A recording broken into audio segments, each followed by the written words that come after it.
Meghan Markle's doomed final UK trip, Balmoral snub, Kate tension and teary goodbye. Meghan Markle has reportedly vowed never to set foot in the UK again, leaving Prince Harry to fly solo at the Well Child Awards, and her last ever visit to these shores was a drama-packed one. Welcome to Royal Expert. If you're new here, don't forget to subscribe and click the notification bell so you don't miss any news about the British royal family.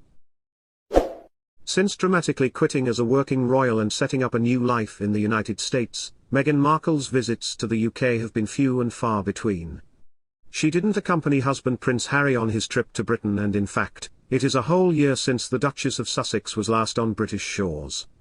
Both Meghan and Prince Harry had planned the working trip that saw them appear at a summit in Manchester, while they were also due to attend a special awards ceremony. But the news then came that the late Queen's health was failing, and her subsequent sad death prompted a much longer stay in the UK for the Sussexes than they had ever planned so they could attend her funeral. And it seemed to be a roller coaster of emotions for the couple, especially Meghan. On Meghan's fateful last trip to the UK, she and Harry attended the One Young World Summit in Manchester before heading to Germany to mark an Invictus Games event in Dusseldorf. They had then been lined up to attend the Well Child Awards on the evening of September 8 when concerns were raised for the late Queen.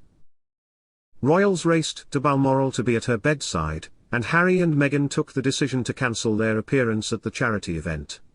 At first, there was confusion as it appeared Meghan was going to accompany Harry to Scotland alongside his royal relatives. It later emerged Meghan had stayed behind at their former home of Frogmore Cottage in Windsor, while Harry didn't reach his grandmother until around 8 p.m. that evening, hours after she had passed away. And in his memoir Spare, Harry tells of how he had argued with his father King Charles in the hours before the late Queen's death about whether Meghan should accompany him, saying she was not welcome, delaying his travel plans. He recalls how he received a call from his dad to tell him of his grandmother's fate, and after looking at flight options, had his father on the phone again. He writes, "He said I was welcome at Balmoral, but he didn't want her.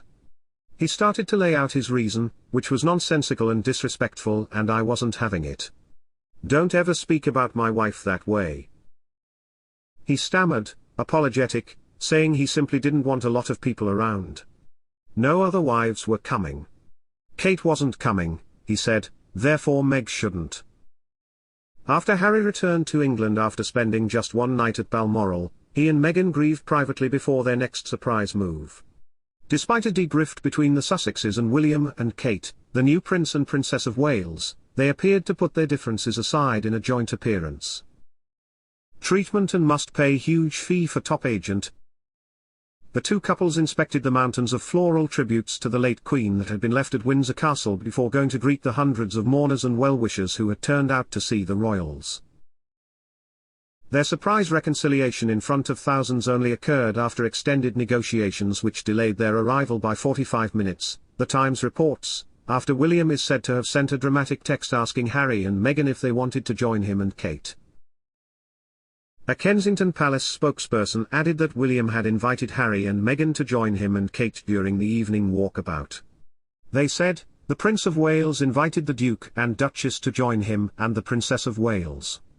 The Prince of Wales thought it was an important show of unity at an incredibly difficult time for the family. However, despite the show of unity, it appears the reunion was filled with tension, with a book later claiming that Kate found the walkabout one of the hardest things she ever had to do. According to body language expert Judy James, the signs were there that anger and resentment on both sides remained. Thanks for watching till the end.